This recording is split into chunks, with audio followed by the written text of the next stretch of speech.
Mr. Speaker, I move that we recognize Representative Abay Sema for personal and collective privilege. The Honorable Vice Emma will take the floor.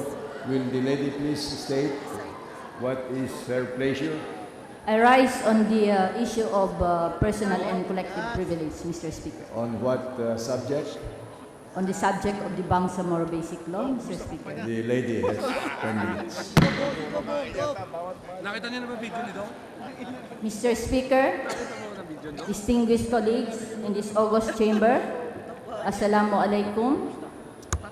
Good afternoon.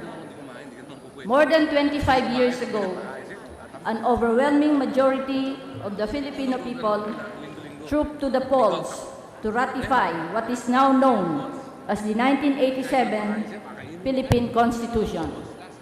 Indeed, our Constitution has promised a regime of truth, justice, freedom, love, equality, and peace. And tomorrow, February 2, 2016, marks the 26th anniversary of these renewed promises. Before the conquerors came to these islands, there was tranquility in Luzon and in the Visayas, and peace reigned in Mindanao. Although we were not yet under one flag, the Bangsamoro people, led by the Sultanates and the Datus, put up great defenses and refused to bow down to foreign invaders. Our history books attest to the bravery of Sultan Kudarat, among others. Until today, Mr. Speaker, the Bangsamoro people, like those in the Cordilleras, maintain the dignity of being unconquered people. History books may be old and worn out. Some of the pages may have been already fallen away. But the grandeur of the past cannot be erased from the hearts of the Bangsamoro people. Our identity, fashioned by Raja Sulaiman of Manila, Datu Lapu-Lapu of Cebu, and the Gohoy of Bohol, among others, continue to flourish in the malongs of our men and women, in singkil and sagayan of our dances, and in the gandingans and agongs of public places. Brothers and sisters of this archipelago, the Bangsamoro people continue these things until today. The descendants of our race may look a bit different today, but our Constitution guarantees that there shall be an autonomous region in Muslim Mindanao and in the Cordilleras. The creation of these two autonomous regions is a safeguard so that our modern society will continue to respect our indelible identity from the past, so that our children and our children's children will be reminded of how great and independent we had always been. The people of the Bangsamoro homeland look up to the promises etched in the fundamental law of this archipelago. But our people now wonder if the elected officials of these islands are really serious every time they take an oath of affirmation to uphold and defend the Constitution. The creation of an autonomous region entails not only baptizing a territory with a title autonomous, but seeing to it that it has all that is necessary to comply with what have been agreed upon between the state and a group of people who have accepted the word of government in good faith. The Bangsamoro homeland, Mr. Speaker, cannot be considered part of the territory of the Philippines unless its people are also considered people of this country. If we consider the Bangsamoro people as citizens of this country, they should not be deprived of life, liberty, or property without due process of law. Security of the state must be propelled by the best interest of the country, not the best interest of bounty.